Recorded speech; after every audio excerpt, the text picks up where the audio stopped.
Similarity को देखने के लिए, सिमिलैरिटी को समझने के लिए मैंने कहीं पर एक राइट एंगल ट्राइंगल बनाया।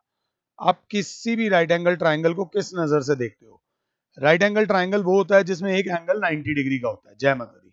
अब बच्चा बोलेगा sir in triangle A B C, मैं अपनी टिप दे रहा हूं, ये वो बच्चे जो ट्राइंगल्स मुझसे पढ़ रहे हैं, angle A plus angle B plus angle C is equals to 180 degree, angle sum property of triangle, हमने 9th क्लास में पढ़ा था। Angle A plus angle C is equals to 180 degree, angle B दे रखा है 90 degree, because angle B is equals to 90 degree यहाँ पर given है। रीजन जरूर लिख के चलना। तो angle A plus angle C बराबर हो जाएगा मेरे प्यारे बच्चों 180 minus 90, angle A plus angle C बराबर हो जाएगा 90 डिग्री। ये बात मैं डायरेक्टली भी बोल सकता था, बट ट्राइंगल्स को लेके बच्चे डरते हैं। सपोज एंगल ए को ले लिया मैंने थीटा, एंगल ए को ले लिया थीटा, तो थीटा प्लस एंगल सी बराबर 90, एंगल सी बराबर हो जाएगा 90 माइनस थीटा। एक एंगल थीटा तो एक एंगल 90 माइनस थीटा। पहले ये लिख लो। मैं जानता हूं आप लोग बहुत होशियार हो, बट प्लीज ये लिख लो। इतने में एक बच्चे ने बोला थीटा ही क्यों लिया? मैंने कहा मत लो थीटा, शाहरुख खान ले लो। एक एंगल को शाहरुख खान ले लो। और बच्चे ने कहा मैं ए को नहीं लूंगा। मैंने बोला let angle C is equals to Shahrukh. अगर एंगल सी को शाहरुख लेते हो तो angle A plus Shahrukh is equals to 90, तो एंगल ए बराबर हो जाएगा 90 माइनस शाहरुख। अगर ये एटीट्यूड आपने रख लिया तो आपको ट्राइंगल चैप्टर समझने में बहुत मजा आएगा। मतलब एक राइट एंगल ट्राइंगल है पी क्यू आर, जिसमें एक एंगल 90 है, एक एंगल 90 है। अगर इस एंगल को मैं अल्फा ले लेता हूं तो तीसरा एंगल ऑटोमेटिकली कितना हो जाएगा? 90 माइनस अल्फा। इसको अपने माइंड में डाल दो। ये सिमिलैरिटी का कंसेप्ट है। हर दो राइट ट्राइंगल्स सिमिलर नहीं होंगे, राइट ट्राइंगल सिमिलर नहीं होंगे। ये 90, ये 30 और ये 60 हो सकता है। ये 90, ये 45 और ये 45 हो सकता है। तो ये दोनों ट्राइंगल सिमिलर नहीं है। बट किसी भी राइट एंगल ट्राइंगल में अगर एंगल्स नहीं दे रखे, सपोज ये एक राइट एंगल ट्राइंगल है एबीसी, ये 90 है, ये थीटा है, तो ये ऑटोमेटिकली 90 माइनस थीटा हो जाएगा। कहीं एक और ट्राइंगल है P Q R, right angle triangle है, ये 90 है, ये अल्फा है, तो ये वाला एंगल 90 माइनस अल्फा हो जाएगा। बस आपको ये ध्यान देकर चलना है और कुछ भी नहीं है। अगर ये पल्ले पड़ा है तो ध्यान से थोड़ा सा इस क्वेश्चन को देखो। ये एनसीईआरटी के बाहर से थोड़े से क्वेश्चंस हैं, एक्स्ट्रा बुक से आपके एग्जाम में, स्कूल एग्जाम में आ सकते हैं। वो कहते हैं ABC is a right angle triangle at C, दिख रहा है जी बिल्कुल। DE is perpendicular to AC, दिख रही है जी। Prove that triangle ABC is similar to triangle ADE. सबसे पहले हम उनका थैंक्स क्यों करेंगे? हम उनका थैंक्स इसलिए करेंगे, ट्राइंगल के नाम उन्होंने बता दिए, ट्राइंगल के नाम उन्होंने बता दिए। Hence find the length of AE and DE. वो कह रहे हैं एई की लेंथ निकाल दो और डीई की लेंथ निकाल दो। मैं सबसे पहले माता रानी का नाम लूंगा। फिलहाल इसमें मैं सोल्यूशन करूंगा। In triangle A B C and triangle A D E, क्या तुम इन दोनों ट्राइंगल्स को सिमिलर कर सकते हो?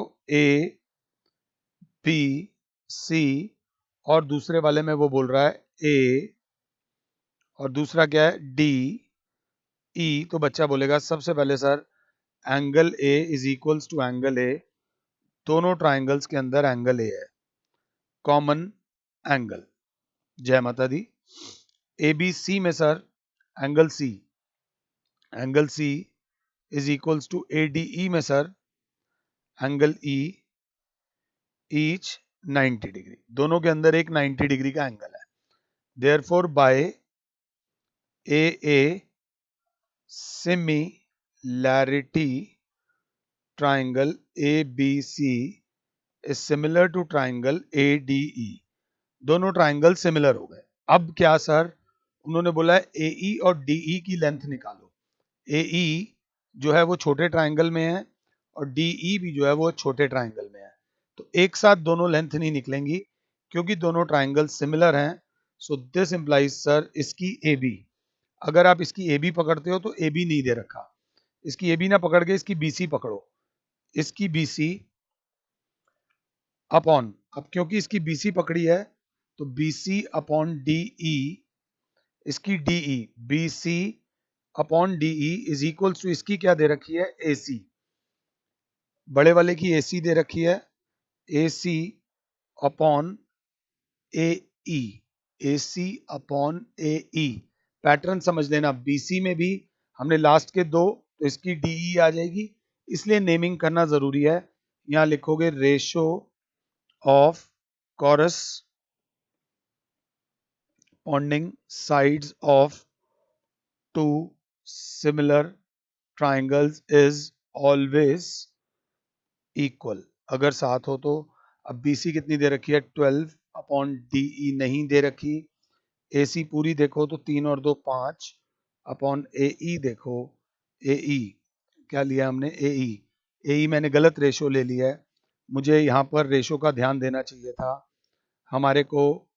हमें लेना था एडी, अगर एडी लेना था तो उधर ए बी आता, ए बी हमें दे नहीं रखा, ए बी हमें पाइथागोरस थ्योरम से निकालना चाहिए था, यहाँ पर हमसे गलती हुई है, तो हम यहाँ 2 मिनट के लिए पॉज करेंगे, हम इसको यहीं छोड़ देंगे 1 मिनट के लिए, ये वाली साइड छोड़ने के बाद हम यहाँ रेशो थोड़ी सी चेंज करेंगे। हमने लिया है, हमें एडी गिवन था, एडी अपॉन, अगर इसका एडी ले रहे हैं तो इसका ए बी लेना पड़ेगा, ए बी निकलेगा पाइथागोरस थ्योरम से, ये 5 दे रखा है, ये 12 दे रखा है, पाइथागोरस थ्योरम से ए बी आ जाएगा 13, आई एम सॉरी, तो बी सी कितना दे रखा है 12 upon D E is equals to A B दे रखा है 13, 13, अगर क्लास 7 है तो वैल्यूज पुट करके आपका डीई बराबर आ जाएगा 12 into 3 upon 13, this is the value of DE.